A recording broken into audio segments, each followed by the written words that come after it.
4, 5.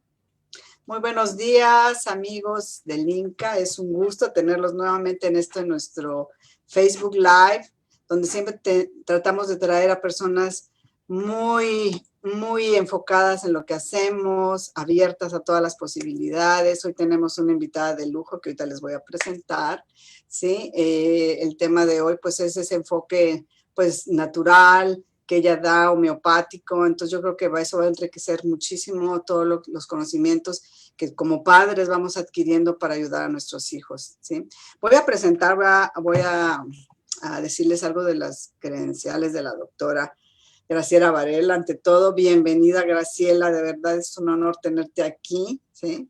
La doctora Varela es médica integrativa, profesora adjunta de la Escuela Médica Homeopática Argentina, doctor Pablo Pachero, la EMA. Es miembro de nuestro comité científico del INCA. También es miembro del comité científico de la Fundación Bioabordajes del Autismo. Es coach ontológico profesional. Es directora de Espacio Vital, su clínica en Tucumán, Argentina. Pero es además un gran ser humano.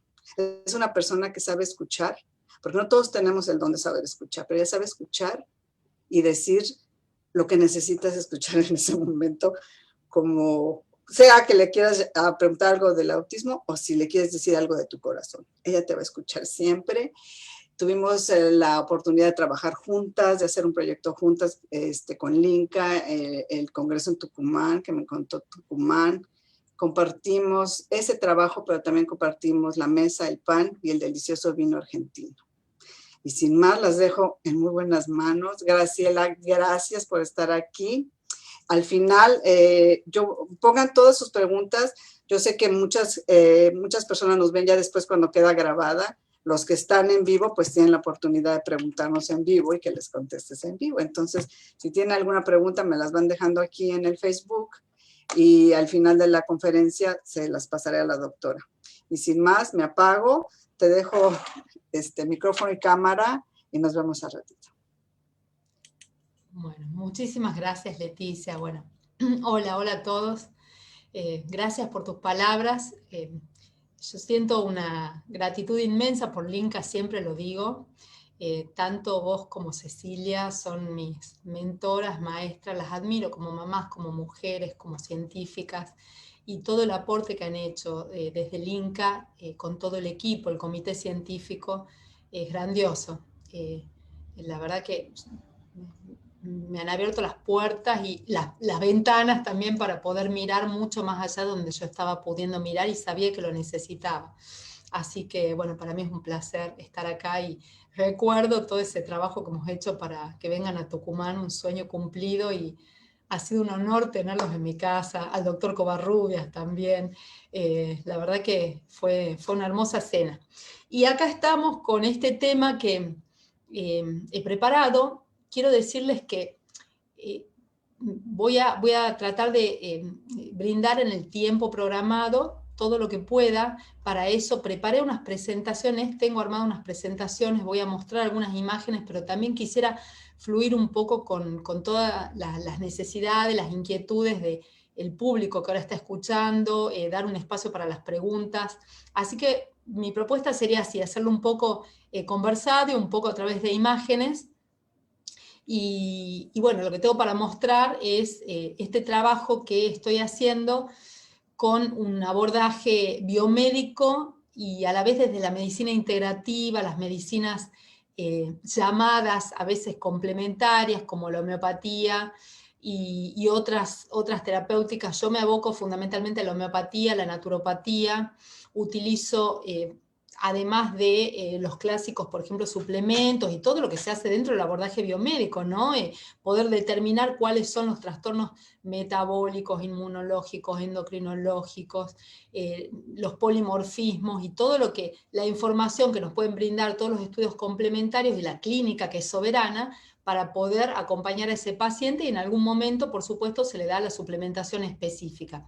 En eso sigo en general los mismos lineamientos, en donde por ahí hago algunas diferencias dentro de lo que yo conozco y puedo hacer desde mi abordaje es el tratamiento del paciente de manera individual con la medicación homeopática, dando en general un medicamento único como remedio constitucional para la totalidad, y a veces otros medicamentos llamados no-SODES, de los cuales voy a hablar ahora, para poder ayudar a ese organismo a desembarazarse de metales tóxicos, agroquímicos, o para ayudar también desde la energía sutil que proporcionan los medicamentos homeopáticos a combatir la disbiosis, que es siempre algo que tenemos muy presente dentro del tratamiento biomédico. Y además utilizo la fitoterapia con, desde tinturas madres, que en general no utilizo muchas tinturas madres porque tienen una cierta graduación alcohólica, igual se le puede sacar el alcohol, pero tiendo a utilizar últimamente algo más concentrado, que son los aceites esenciales medicinales quimiotipados para uso interno, y también en los más pequeños para uso externo a través de masajitos, por ejemplo.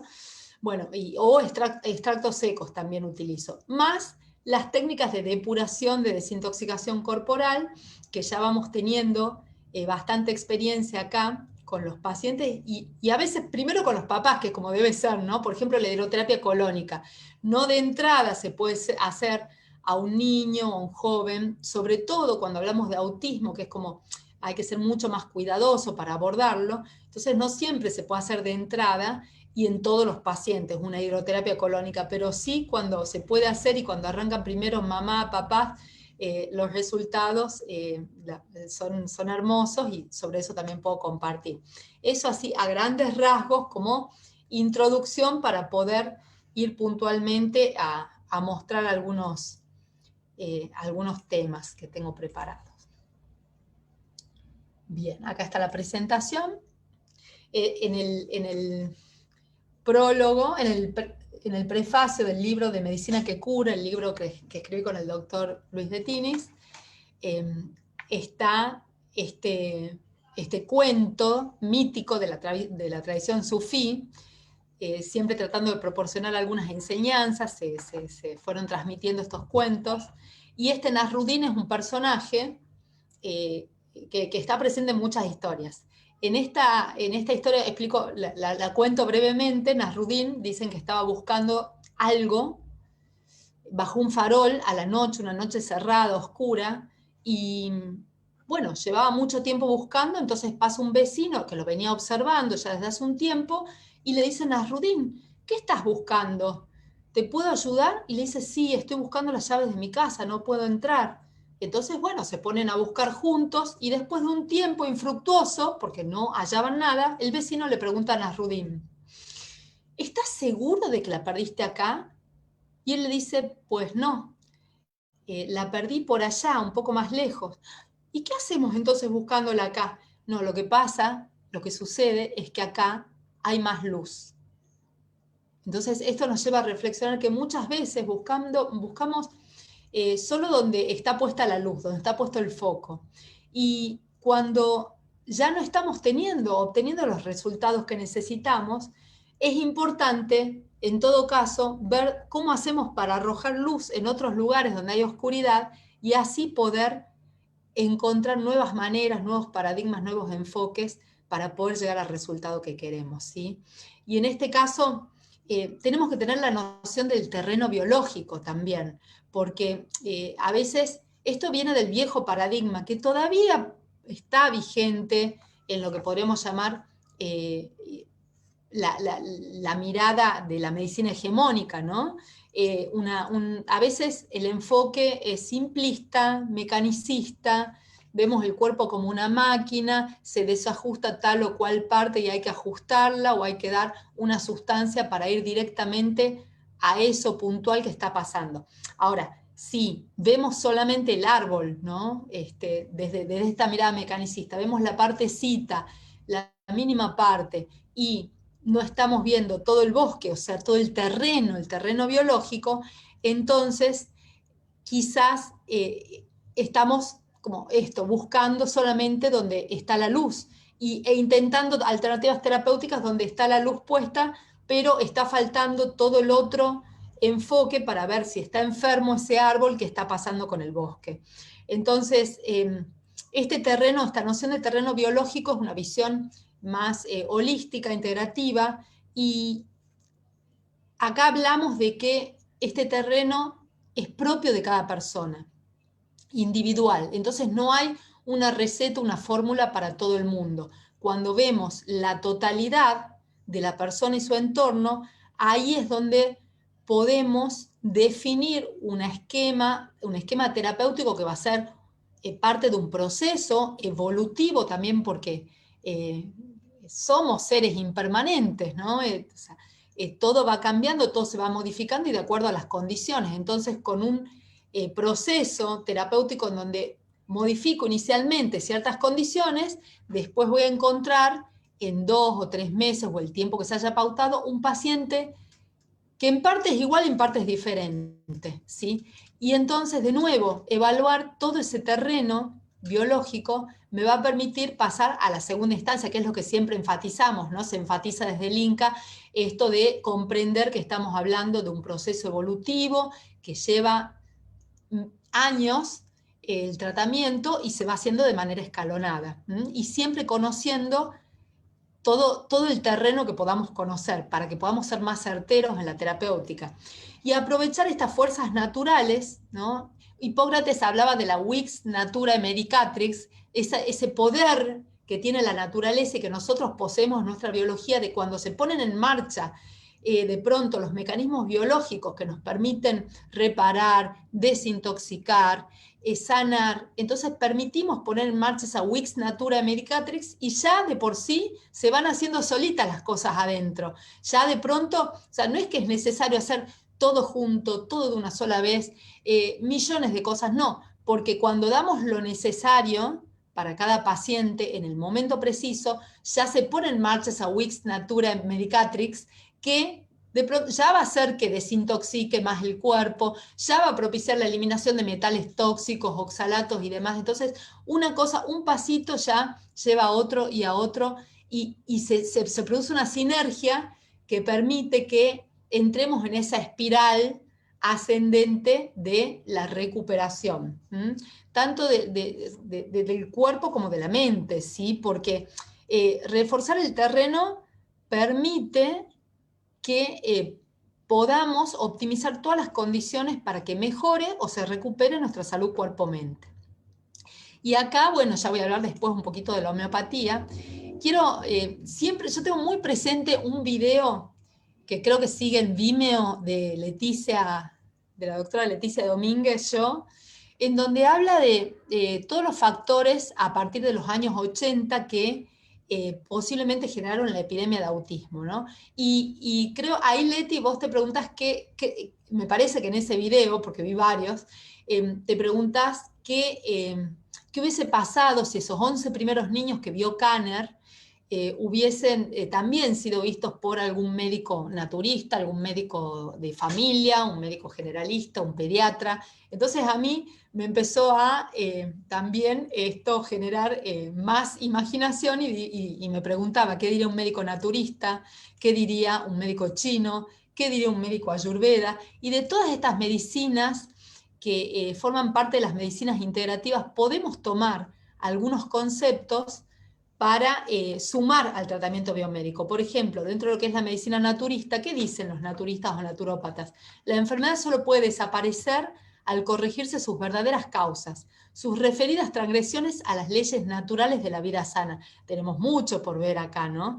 Los síntomas representan la manifestación de los esfuerzos del organismo para adaptarse a condiciones antifisiológicas de vida. Existe en cada individuo una fuerza que, heredada al nacer, cicatriza sus heridas, mantiene su inmunidad natural y tiende a restablecer el equilibrio fisiológico. Esta es la Vix Naturae Medicatrix de la que hablaba Hipócrates. ¿Qué se indica en medicina naturista y que yo utilizo acá? Fangoterapia, por ejemplo, cataplasmas de arcilla, ¿sí? El barro, la arcilla, que se puede aplicar a través de cataplasmas abdominales, por ejemplo. El niño puede dormir con una cataplasma de arcilla y eso descongestiona muchísimo, alivia lo que los viejos naturistas llamaban fiebre intestinal, como origen de todos los males, ¿sí? Físicos. Y no estaba muy lejos de eso, por supuesto hay muchas causas, pero si tocamos a veces el abdomen de una persona, de un niño que tiene mucha inflamación intestinal, se lo siente, se lo percibe caliente. La arcilla ya genera una diferencia térmica y aparte tiene muchas propiedades de absorber, como adsorbente de toxinas. Entonces son muy buenas las cataplasmas de arcilla, muy fáciles de hacer, como muy buen complemento de la terapéutica. Bueno, prácticas naturales de desparasitación, de alimentación saludable, fisiológica, la hidroterapia, o sea, diferentes técnicas a través de el uso del agua como terapia, ¿sí? Pueden ser las frotaciones también generando una diferencia térmica en la piel, lo que se llama lavados de sangre, que es como, bueno,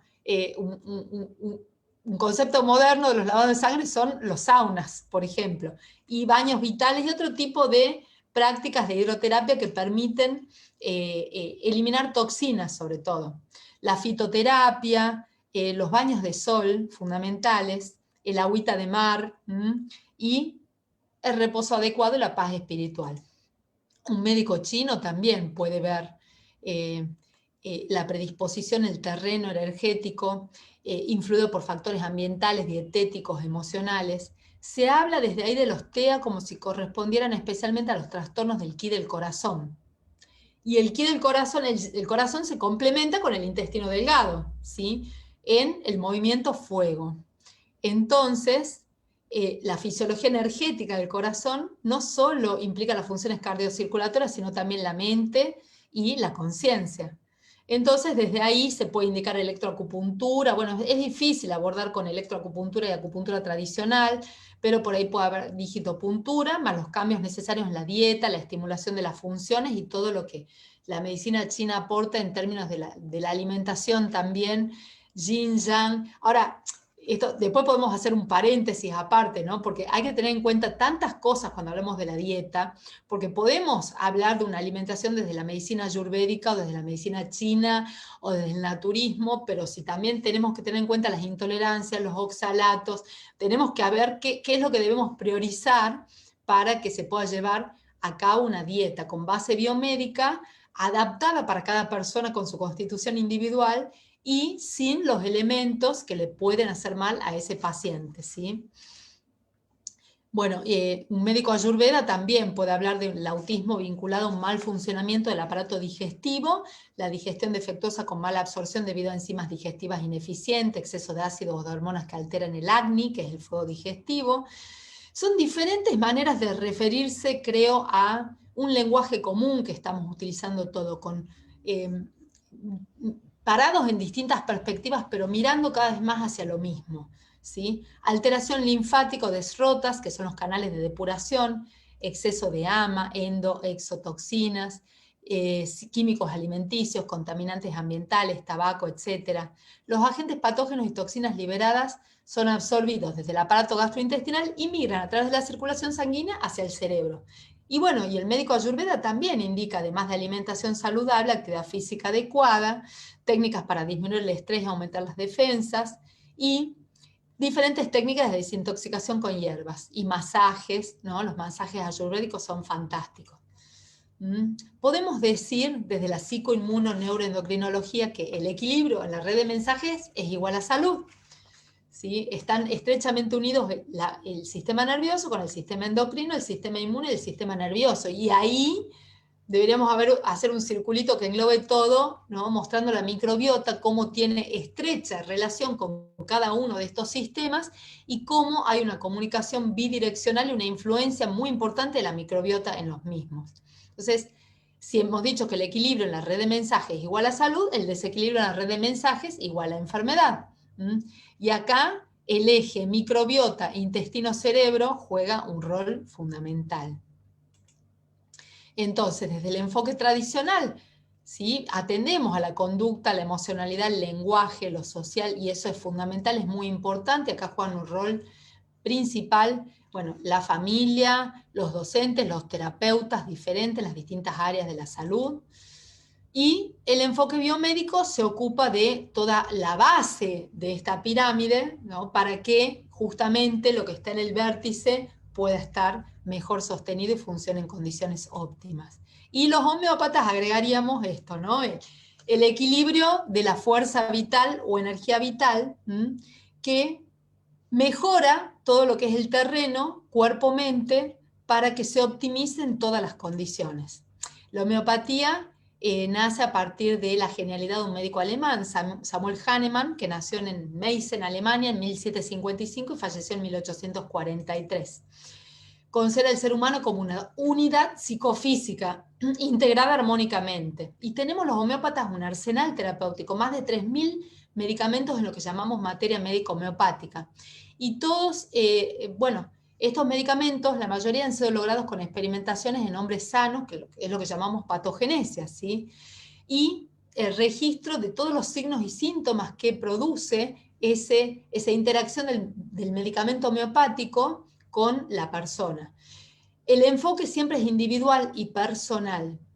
Nosotros vamos a hacer una historia clínica muy detallada, muy minuciosa, en donde tomamos todos los síntomas que llamamos característicos del paciente.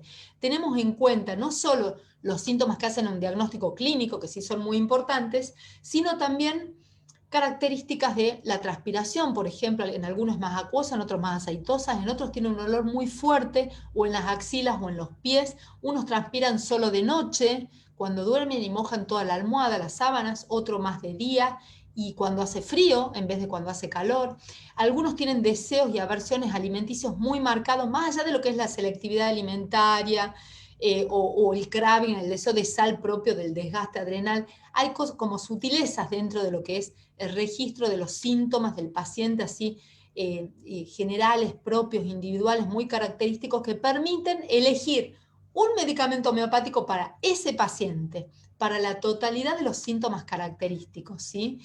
Y he dado algunos ejemplos, pero bueno, tomamos síntomas de todo el cuerpo, de la cabeza hasta los pies y de todos los órganos, y además tenemos muy en cuenta el diagnóstico. Y esto permite instituir una terapia preventiva y curativa al mismo tiempo. Pasa que cuando el paciente realiza un tratamiento homeopático, tiende a enfermarse menos. Si, por ejemplo, tenía muchos problemas respiratorios o dermatológicos de cualquier tipo, a veces notamos que toda la familia por ahí no hace tratamiento homeopático, la familia se enferma, un cuadro agudo, una gripe, una gastroenteritis viral, y la persona que está haciendo el tratamiento homeopático no. ¿Por qué? Porque justamente vamos con la homeopatía mejorando tanto las condiciones del terreno que ante cuadros agudos, infecciosos, por ejemplo, el paciente se va a encontrar mucho más resistente. Nos basamos en principios, en cuidadosos principios para poder determinar qué medicamento le vamos a dar al paciente y así también poder controlar la evolución. Y a veces sucede que el paciente pareciera que está peor, pero está mejor, como, a ver, voy a dar ejemplos que son más conocidos para nosotros. Cuando el paciente hace dumping de oxalatos, empieza a liberar oxalatos y hay molestias urinarias. Bueno, no le está pasando algo malo, le está pasando algo muy bueno, pero bueno, ahí vamos a saber acompañar ese proceso dando algunas hierbas o algunas sustancias que permitan mejorar el filtrado renal, aparte de dar más agua y usar otros, más calcio, por ejemplo, para quelar, para evitar que se absorban tantos oxalatos, y bueno, tendremos cada uno diferentes recursos terapéuticos. Cuando el paciente hace tratamiento homeopático, a veces sucede que vemos que mejora de adentro hacia afuera, de lo emocional a lo físico, puede llegar a ser una erupción en piel o algún otro síntoma propio que ha sido parte de alguna enfermedad, algún proceso mórbido, enfermedades recurrentes que han sido suprimidas con otro tipo de tratamientos que han acallado, han silenciado el síntoma, pero no es que se había curado el paciente. Entonces, hay una salida de adentro hacia afuera, hay exoneración, y eso, el poder basarnos en principios firmes, establecidos, doctrina homeopática, nos hace saber cuándo el paciente va bien o no, y cuándo podemos decir, bueno, vamos por buen camino, aunque haya alguna situación puntual que pueda ser interpretada como, bueno, está con síntomas, está con algún proceso, alguna enfermedad, bueno, ahí podemos distinguir bien cuándo sí, cuándo no, y cómo seguir avanzando, acompañando para que el paciente haga ese movimiento de adentro hacia afuera, exonerativo, que le va a permitir volver al equilibrio. Y usamos medicamentos dinamizados, dosis mínimas, imponderables, en diferentes formas farmacéuticas, papeles, glóbulos, microglóbulos, gotas, olfacción, frotación. En México le dicen chochitos a los glóbulos. Nunca me olvido de eso. Escalas, centesimal hahnemanniana, corsacovina, tenemos diferentes escalas de dilución. Recomiendo ver los trabajos de Luc Montagnier, ¿sí? El virólogo francés, co-descubridor del virus del SIDA, acerca de las diluciones homeopáticas infinitesimales. Los detractores dicen no hay evidencia científica para la homeopatía. O sea, según la comprensión científica actual, no es plausible que diluciones muy altas utilizadas en la homeopatía tengan efectos sobre la biología, aparentemente. Pero tenemos la prueba de cómo la homeopatía está cada vez más generalizada, más popular, y además, o sea, la mejoría general clínica, evidenciable de los síntomas que motivan la consulta y la reducción de la medicación concomitante. Y esto es, bueno, esto quería, le hice mención recién, recomiendo ver los trabajos de Luc Montagnier, que dice, no se puede suprimir una parte de la ciencia porque no coincide con los dogmas. Y hay un trabajo muy interesante sobre señales electromagnéticas con diluciones infinitesimales. Bueno, los médicos homeópatas hacemos dos diagnósticos. El diagnóstico clínico que todo médico debe hacer a partir de la anamnesis, semiología, estudios complementarios de diagnóstico, interconsultas correspondientes, entidad anatomoclínica, y un diagnóstico homeopático, que es lo que yo les decía recién, que es el diagnóstico terapéutico, para ver qué medicamento le voy a dar con la singularidad de cada paciente, ¿sí? Y esto a partir de la totalidad de los síntomas que el paciente presente, que se llaman síntomas homeopáticos y corresponden a la esfera psicológica, funcional y orgánica. El síntoma homeopático, miren, para considerarlo característico tiene que ser raro, extraño, peculiar, intenso, modalizado e histórico. Por ejemplo, miedo a las alturas, cólera, enojo, irritabilidad por contradicción, sensible a la música. O sea, tienen que ser muy notorios. Por ejemplo, el paciente que lo consideramos sensible a la música, ante una música que a otros sí le puede llegar a provocar algo, alguna sensación, el paciente o el niño llora siempre que le ponen música clásica, por ejemplo. O baila también. Hay pacientes que manifiestan eso, y sobre todo niños, ¿no? Que le pregunto a la mamá, ¿desde cuándo baila? Desde la panza, me dice. Yo escuchaba música y se movía increíblemente. Y ya apenas pudo empezar a moverse, a sentarse, el estímulo ante la música era notorio. Bueno, eso, por ejemplo, es un síntoma homeopático, que lo voy a tener en cuenta y que me va a ayudar a definir qué medicamento le doy. Y así, bueno, la posición al dormir también, la posición genupectoral durante el sueño, esa posición como en plegaria mahometana, bueno, que a veces es muy característico en los niños que están con parasitosis también y que hacen trastornos después de algunas sustancias farmacológicas. Es muy típico de ver esto, que cambian la posición al dormir. Bueno, nuestra ley de curación es de adentro hacia afuera, reaparecen enfermedades antiguamente suprimidas y puede haber... no voy a entrar en esto porque ya forma parte de lo que les decía, ya es como muy sutil, muy, muy finito para hilar ahora, pero forma parte de nuestra manera de poder comprender cómo está siendo la evolución del paciente, si va bien o no. Acá está la portada del libro Medicina que cura, que hice mención. Y bueno, la propuesta es, como les decía, todas las intervenciones terapéuticas atóxicas que se puede hacer. Bueno, como sabemos que hay una alta prevalencia de parásitos en niños con trastorno del desarrollo, yo tiendo a utilizar antiparasitarios naturales. Siempre le digo a los padres y cuidadores, la idea es reducir la carga, el tenor de parásitos. Todos tenemos parásitos, todos. Y no es que todos los parásitos son malos tampoco. Pero sí cuando se está en este estado de parasitosis y hay parásitos que son patógenos y que generan sustancias que alteran no solo a nivel local, sino a nivel sistema nervioso y todo el cuerpo, ahí tenemos que permanentemente intervenir. Y para bajar la carga del tenor parasitario es conveniente tener siempre en cuenta que alimentos como las semillas de zapallo y de melón, el ajo, la cebolla, el mismo aceite de coco, repollo, fermentados y ciertos condimentos deberían estar en la práctica diaria, en la cocina diaria, salvo que haya alguna intolerancia puntual. A veces al paciente le sale lamentablemente intolerancia al ajo, y bueno, ahí ya está la individualidad. No podemos usar ajo, pero bueno, vamos a usar otras cosas. Las semillas de zapallo o de calabaza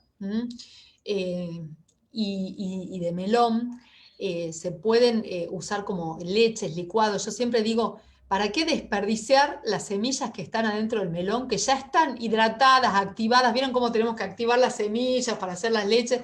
La del melón ya está lista para servir. La ponemos en la licuadora o con la mini pimer, trituramos bien esas semillitas, exprimimos con una bolsita de lienzo o un filtro, y ese líquido, que es la leche de la semilla de melón, se puede agregar a las bebidas, por ejemplo. Ya estamos ampliando el poder antiparasitario de los alimentos. Y así vamos a ir jugando un poco con todo esto, con todo lo que la naturaleza, la madre naturaleza nos da para poder ayudar al cuerpo a liberarse de estos huéspedes no deseados, ¿no? Que son los parásitos. Bueno, y así sucesivamente.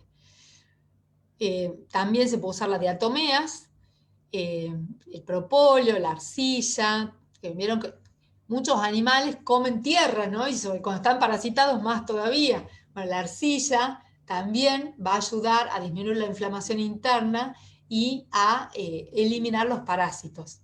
También ahí doy tinturas madres, infusiones, decocciones, esto ya indicado para cada paciente. Algunas voy a mencionar: tomillo, ajo, cebolla, orégano, nim, paico. Con eso hay que tener mucho cuidado, no lo utilizo en general. Uva ursi, mirra, cuasia, ruda, genciana, eucalipto, artemisa, suico. Y aceites esenciales. Últimamente estoy utilizando mucho los aceites esenciales, ya voy a hablar en las últimas imágenes sobre eso. Y el extracto seco o aceite esencial también puede ser de ajo.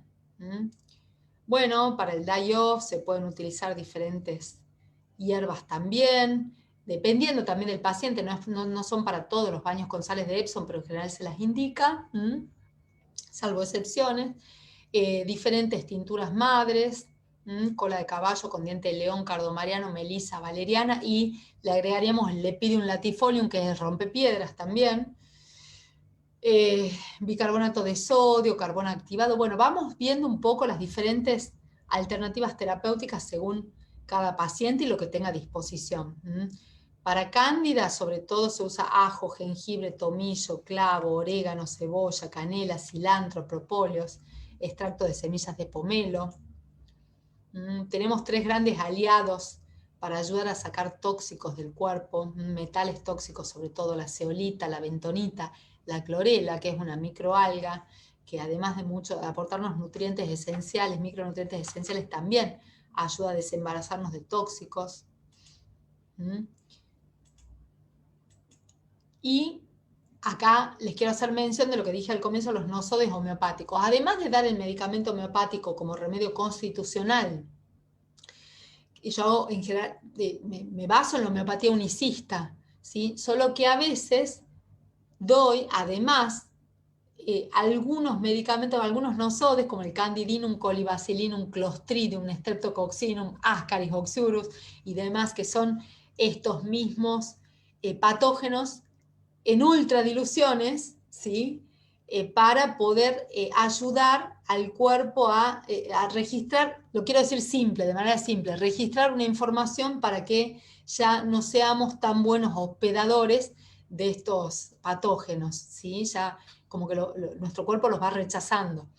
También puedo dar agrotóxicos dinamizados, metales tóxicos dinamizados, plásticos también suelo dar dinamizados, para desembarazarnos más rápidamente. Hay trabajos que muestran cómo se eliminan más rápidamente a partir de la toma de agrotóxicos, metales dinamizados, se eliminan más por orina, por ejemplo, estos productos.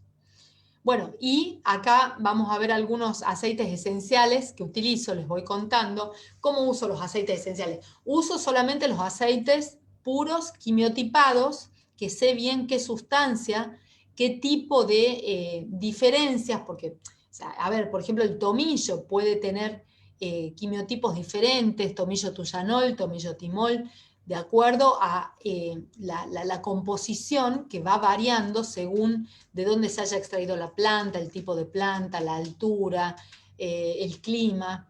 Entonces hay que recomiendo, bueno, si se da por vía oral sobre todo, es muy importante cuando se usa así con fines terapéuticos médicos, saber cuál es la fuente que provienen, cuál es el quimiotipo y los distintos aceites que tiene cada uno de ellos.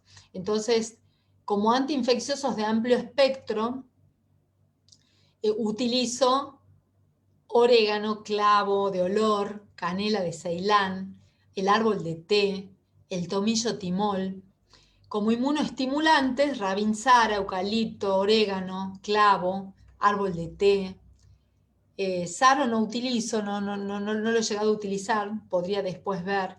Esto lo saqué de uno de los libros, esta imagen de uno de los libros que utilizo para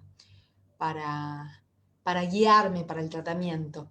Antivirales y viricidas, rabinsara, eucalipto radiata, niauli, árbol de té, saro, limón, tomillo tuyanol. Ven que el tomillo, por ejemplo, como antiviral conviene más el tuyanol que el timol. Ahora, si se utiliza a través de piel, por ahí el tomillo tuyanol es menos irritante que el timol. Entonces, ¿qué vamos a hacer? ¿Qué es lo que yo hago en mi práctica? Escojo para cada paciente generalmente varios aceites y lo divido, hago preparar diferentes fórmulas. Por ejemplo, una fórmula con orégano, sobre todo si hay mucha candidiasis, ¿sí? Una fórmula con orégano, clavo y palo de jo o palma rosa, que son antiparasitarios. Y otra fórmula con tomillo, por ejemplo, árbol de té y melisa, porque quiero aprovechar también las propiedades relajantes de melisa. Y si es un niño pequeño, hago una dilución correspondiente al peso y le indico a la mamá, a quien le vaya a hacer la terapéutica, que le haga masajitos 3 o 4 veces por día en la zona del abdomen, sobre todo el bajo vientre, a veces en los piecitos, y voy intercalando una fórmula con otra. ¿Para qué? Para utilizar diferentes propiedades de cada uno de los aceites esenciales según lo que cada paciente requiera. En los más grandes doy las fórmulas por vía oral. Calculo la cantidad que voy a necesitar. Son mínimas cantidades. Para un adulto es más o menos una gota cada 25 kilos. Y se da 3 veces por día. Bueno, y en los niños, dependiendo de lo que quiera tratar, del peso, de las posibilidades de darle, voy dosificando estos aceites. Y cómo los doy por vía oral, porque el gusto es muy fuerte, los hago colocar en capsulitas vacías. Bueno, y todas unas indicaciones terapéuticas muy cuidadosas, porque siempre, o sea, por más que esto sea de origen natural, es muy poderoso, ¿sí? Y es medicina. Entonces, siempre esto debe ser supervisado por un médico que esté en conocimiento del tema. Nunca recomiendo dar aceites esenciales, sobre todo por vía oral, sin la supervisión médica, la indicación terapéutica debida. Así como se puede llegar a recetar nistatina desde otras líneas terapéuticas, fluconazol o lo que fuere, bueno, así se recetan los aceites esenciales y también le tenemos que tener respeto porque son medicinas, ¿sí? Ahora, ¿yo por qué utilizo los aceites esenciales? Porque tienen muchas propiedades terapéuticas. Si se usan correctamente, no voy a tener efectos indeseables, ¿sí? Y además actúan por olfacción. Bueno, creo, para no pasarme con el tiempo, yo llegaría hasta ahí y bueno, respondería preguntas y bueno, disponible para todo lo que haga falta. Déjame, es que le estaba tomando una foto a lo de los aceites, ya me regresé aquí Te lo paso el libro. chat. Sí. Bueno, aquí voy a leerte algunas. Todo el mundo estaba muy atenta viendo. Ahorita a ver si también a hacer más preguntas. Al principio, espérame. Pregúntame un segundo.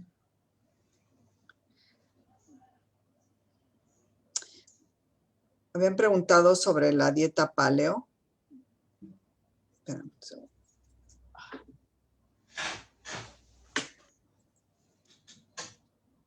Te dicen, más personas te felicitan, que aman la medicina naturista.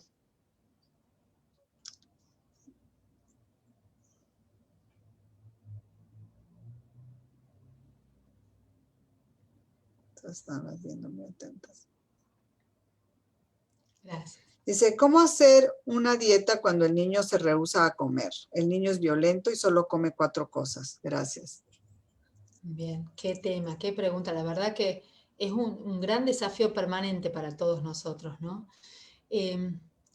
Simplemente yo diría en una respuesta rápida, ¿sí? Confiar, hacer el proceso, ir en el paso a paso con el tratamiento biomédico, porque en la medida que vamos avanzando de a poquito con el cambio alimentario, lo que se pueda, aunque sea milimétrico, ir introduciendo diferentes cosas enmascaradas en las 3, 4 cosas que come el niño, sumado a resolver todas las, por ejemplo, las carencias de nutrientes. Si no tiene zinc, si tiene bajo el zinc, eso puede potenciar la selectividad alimentaria. A la par que se va trabajando en lo conductual y que se utilizan diferentes terapéuticas que van a permitir que el niño esté más centrado, más calmado, más receptivo, a la par que se va solucionando el tema de la disbiosis, porque las bacterias, los parásitos que tenemos dentro son también los que condicionan la selectividad alimentaria, los deseos y aversiones alimentarias. Entonces, todo ese proceso que es paulatino, progresivo, escalonado, más la actitud así firme de los padres y quienes están en la casa de, bueno, no rendirse, hacer, nunca van a tirar las cosas que hagan porque lo puede comer el resto de la familia, lo puede regalar. Aunque las primeras veces, 10 veces no acepte el niño, capaz que la número 11 sí, ¿no? Y sí, esa creo que es nuestra experiencia, la experiencia de todos nosotros. Sí, de a poco, por ahí pasa un mes, por ahí un año o 2, y decimos, bueno, al fin está comiendo otra cosa, y bueno, y ahí lo celebramos todos. Claro. Una persona pregunta, ¿cómo se usan los aceites esenciales? Yo creo que todos los hemos visto en todas las tiendas, a veces los compramos, los ponemos nada más en el difusor, pero no sabemos exactamente cómo utilizarlos. Pero nos diste una muy buenas ideas, ¿no? De cuándo usar cada cosa. Tal vez yo creo que la pregunta es esa, bueno, haz de cuenta, mi hijo tiene bacterias o tiene parásitos y tú mencionas este y este. ¿Cuál sería la dilución para ponerlo en un difusor? ¿O cómo sería para ponérselo como masajito? Tal vez eso sería ya una cita contigo y más bien, no sé, pero eso es... Siempre, bueno, con los aceites esenciales medicinales, para poner un difusor no hay problema, no hay problema, entonces se puede usar esos difusores tan lindos que hay ahora, los clásicos difusores en donde hay que ver que no tenga filtro, porque los que tienen filtro no se les puede poner aceite, hay que ponerle diluciones en agua, esencias, que es distinto al aceite. El aceite se coloca en difusores que son aptos para eso y unas 10 gotitas en el difusor que funcionan muchas horas y que el niño esté simplemente en esa habitación ya por vía olfativa va a estimular sistema nervioso, va a estimular el sistema límbico, podemos usarlo, por ejemplo, para tranquilizarlo. Ahí, para el caso que nos acaban de comentar recién, la lavanda, el naranjo amargo que tiene la flor del azar. En Tucumán tenemos muchos naranjos amargos en las calles. El naranjo amargo, melisa, incienso, se pueden usar como una mezcla, sobre todo la lavanda, para ayudar a relajar, a que duerma mejor. Así que bueno, podemos hacer ese tipo de cosas. Y ya para masajitos, yo en general hago diluciones para los más pequeños, más o menos al 30% hago las diluciones. Entonces diluyo en aceite de jojoba, algún otro aceite vehicular, los aceites que voy a indicar, pero previamente pido si van a hacer una fórmula los papás, que prueben cada uno por separado. Hay que tener mucho cuidado con eso porque pueden ser muy irritantes de los ojos, o sea, no evitar tocar los ojos, las mucosas, si hemos tocado los aceites esenciales, lavar bien las manos, ponerlo alejado como cualquier medicamento también. Una ingesta de una buena cantidad de aceite esencial es raro que ocurra porque tiene un olor muy fuerte, pero quien no tiene mucha sensibilidad, un niño, es peligroso que ingieran una cantidad importante de un aceite, pues resultar muy tóxico, entonces siempre alejado. Y también probar primero, muy poquita cantidad, diluir una gotita en una cucharada grande, por ejemplo, aceite de coco, un aceite vehicular, y de ahí sacar una gotita y probar si no hay alergia en piel, primero cuando se van a hacer los masajes, se puede ir probando uno por uno durante 2 o 3 días, y después de eso ya estamos seguros de que no hay reacción, porque está toda la individualidad también, ¿no? Y entonces ya podemos usarlo para hacer los masajitos, los aceites, que por ejemplo para que el niño esté más relajado, también uso para esta misma fórmula con lavanda y naranjo amargo y por ahí melisa, unas gotitas aplicadas en las muñecas, en la nuca, y bueno, vamos así, sí, como antiespasmódico, el estragón, la albahaca, la manzanilla, el aceite esencial de manzanilla, súper potente. Se pueden hacer masajitos en la pancita con aceite de manzanilla, sí. Muy buena idea. Te hacen una pregunta. Tengo hígado graso. ¿Qué me recomienda? Bueno, el hígado graso también, o sea, ahí hay que ver el trastorno metabólico subyacente. Más allá de que sabemos, somos una totalidad, cuerpo, mente, emociones. También si vamos a hablar desde lo emocional, podemos ver qué pasa con la ira, el enojo, la manera de procesar la ira, ¿no? Que de pronto capaz que también está repercutiendo en el hígado. Pero desde lo metabólico, probablemente hay que ver el tema de la ingesta de carbohidratos, una dieta alta en carbohidratos, que son dulces y harinas. Peor si son dulces refinados, azúcar, industrializados, pero un exceso de fruta dulce, miel y todo lo que sea dulce, los postres dulces, aunque sean saludables, pueden desequilibrarnos metabólicamente. En cuanto a las harinas, bueno, peor si es trigo y es harina blanca, pero comer mucho arroz integral desproporcionadamente y muchos carbohidratos también puede sostener un valor de carbohidratos muy alto y capaz que la dieta es baja en grasas. Bueno, todo eso hay que ver, la parte metabólica, y recordemos que todo carbohidrato de más, toda glucosa de más, va a parar al hígado en forma de grasa. La fructosa también, ojo con el jarabe de maíz de alta fructosa. No, ese ya es prohibido. Sí, no, yo digo al público en general. Sí. Estaba preguntando si das consulta en línea. Perdón, el hígado graso. Eso en cuanto a lo metabólico. ¿Qué podemos hacer como con la terapéutica? Bueno, por ejemplo, ¿qué doy? De aceites esenciales yo utilizo aceites según la persona, pero en general uso de pomelo, de zanahoria, uso prácticas depurativas, recomiendo la hidroterapia colónica y técnicas de limpieza de hígado que van a favorecer mucho el retroceso del hígado graso, porque se puede recuperar el hígado graso. Bueno, también la medicación homeopática o cualquier otra, y todas las terapias que ayuden a la parte emocional. Bueno, un poco de todo esto que he hablado adaptado a la persona que tiene la patología. Claro. Y sí, por supuesto, doy consultas en línea, sí. Ok, al final vamos a dar los datos si quieres para que te consulten en línea. Aquí hay otra pregunta. ¿El CBD es confiable para el espectro autista? ¿El CBD? El CBD es el del cannabis. Cannabis. Bueno, se utiliza cannabis dentro de cannabis medicinal y sobre todo con mayor cantidad de CBD. Yo no lo tengo dentro de mi espectro terapéutico, y cuando considero que el niño o que la persona puede beneficiarse, sí derivo a algún médico que haga la especialidad de endocannabinología. A veces no llega a ser necesario, porque con todo lo otro que hago, por ahí, o sea, se pueden resolver problemas del sueño, otras dificultades que quizás se abordan de otra manera con el CBD. Muy indicado para mí cuando hay epilepsia, convulsiones, por supuesto, ahí siempre hago la derivación, porque puede ayudar mucho.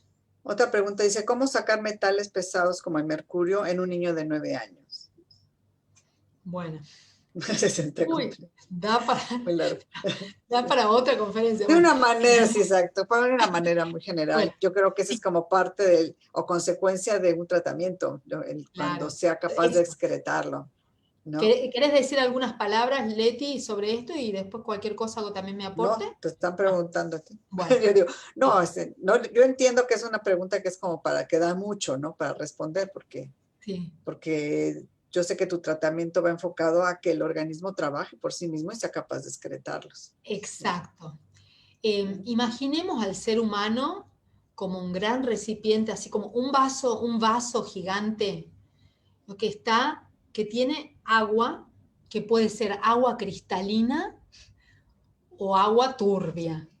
Si igualmente el equilibrio, o sea, para estar en equilibrio podríamos decir, ese vaso debe estar hasta la mitad, que el vaso tenga agua, pero que también tenga un resto, ¿no?, de reserva para lo que venga. Si ese agua está en su equilibrio justo y es cristalina, podemos decir todo estará funcionando normal. Ahora, si es agua turbia y está lleno hasta acá, una gota más colma el vaso. Entonces, ¿cuáles serían los insumos, las entradas que hacen que ese vaso se llene? Alimentos, químicos tóxicos, químicos de síntesis volcados al ambiente, metales, toda la contaminación electromagnética y pensamientos, emociones, bueno, el aire contaminado o no. Entonces, de acuerdo a la calidad de los insumos de lo que entre, va a ser el aspecto del agua cristalino turbia, y también si estamos hasta acá y con el agua turbia, debemos abrir todas las compuertas de drenaje para que podamos volver a un estado de equilibrio, porque es el balance entre lo que entra y lo que sale lo que determina la evolución de la enfermedad. Si entra más tóxico de lo que podemos evacuar, cabe esperar la enfermedad. Si salen más de los que entran, cabe esperar el retorno al equilibrio y a la salud. Entonces, por un lado debemos cerrar un poco cerrar todos los insumos tóxicos, entonces nutrir al cuerpo sin ensuciarlo más, por hablar en un término más común. Respirar aire más puro, cuidar todo bueno, evitar la contaminación electromagnética dentro de lo que se pueda, usar dispersadores, por ejemplo, apagar el wifi siempre que se pueda, evitar el contacto permanente con las pantallas en los niños. Y bueno, y así sucesivamente todo lo que yo veo que puedo intervenir, que es muchísimo, sacar los tóxicos químicos del hogar, todo eso va a hacer que ya no entre tanta toxina. Y a la vez abrimos las compuertas de drenaje. A través de plantas medicinales podemos potenciar toda la activación de los órganos emuntorios, riñones, hígado, piel, intestino. Los saunas, por ejemplo, que mencioné, son bárbaros para ayudar a sacar toxinas. El hígado a veces viene colapsado, entonces una vez que recupera la función tanto del hígado como del resto de los órganos emuntorios que hablé, vamos a poder estar en condiciones de liberar de carga tóxica, desembarazarnos de carga tóxica, la hidroterapia colónica, la desparasitación. O sea, si sacamos parásitos también y patógenos que están sumando de todas esas toxinas que producen adentro, también vamos a ir cambiando. Imaginemos que esa agua toda turbia que está hasta acá va bajando, va depurándose, va haciéndose cristalina, y ahí todo el mercurio y todos los tóxicos que tenemos adentro van a poder ser eliminados más rápidamente. También doy un refuerzo ahí con la homeopatía, por ejemplo, si hago un mineralograma en pelo y veo que hay ciertos metales, esos metales dinamizados los doy al paciente para ayudar ya en una etapa posterior a producir la eliminación. Pero con estas bases a veces se piensa en, no sé, en la quelación como solución, que bueno, la quelación en ciertos parámetros y hechas por el profesional idóneo, por supuesto que ayuda. Ahora, podemos antes de llegar a esa instancia ya ir haciendo un montón de cosas que ya van a permitir que ese cuerpo se desembarace de todas las toxinas. Voy a hacer la última pregunta. Después de esta pregunta, también te quiero decir que algunas personas querían ver, ya no alcanzaron a tomar la foto de los aceites esenciales, y si te parece me la pasas a mí. Si quieres me la pasas, entonces ya la subimos al Inca sobre los aceites esenciales que estaban muy interesados. Una mamá pregunta, y será la última pregunta que te haremos esta mañana, es: hola, bonito día. ¿Qué aceites recomiendas para una bebé de 18 meses para masajes? Y esto que digo, depende de qué le está pasando a la bebé de 18 meses, ¿no? Y al ser tan pequeña, siempre ahí sí debería ser, no tengo problema en compartir todos los conocimientos, pero bueno, justamente tratándose de una bebé muy pequeña y que la piel inclusive es un órgano que absorbe tanto, no me atrevería a indicarle algunos aceites así por así. Sí se puede usar en los difusores, si la bebé no duerme bien, por ejemplo, podemos usar los aceites mencionados para que duerma mejor, para que se relaje. Bueno, depende de qué función queramos estimular o inhibir. Ok, muy bien. Pues muchísimas gracias por esta conferencia tan llena de información. Yo creo que nos quedamos todos con muchas ideas, muchas preguntas, pero de verdad, gracias por estar en este foro y por ahí les prometo alguna de las láminas de los aceites porque yo también a veces voy a la tienda donde están todos los aceites y digo, el otro, ¿cuál? Te voy a mandar algunos libros interesantes. Sí, bibliografía que podamos poner también. Tu libro maravilloso, Medicina que Cura. Ese sí, lo vamos a poner también para que nos digas dónde lo pueden pedir, etcétera, y tus datos para consultas en línea, en fin, ¿no? Muchas gracias a todos ustedes que estuvieron con nosotros esta mañana. Nos vemos en la próxima. Un beso grande, Graciela, que la vida nos permita reunirnos personalmente de nuevo muy pronto. Sabemos ambas cuánto deseamos eso, así que Sí, Ceci también dice por la ahí, yo vida también, claro. nos tiene que regalar eso. Ceci ha estado escuchándola, nada más que te digo que tuvo problemas de Gracias, Ceci. conexión. Pero bueno, gracias a todos, hasta luego. Gracias a Linka, gracias a ustedes, como siempre, gracias. Gracias, un beso.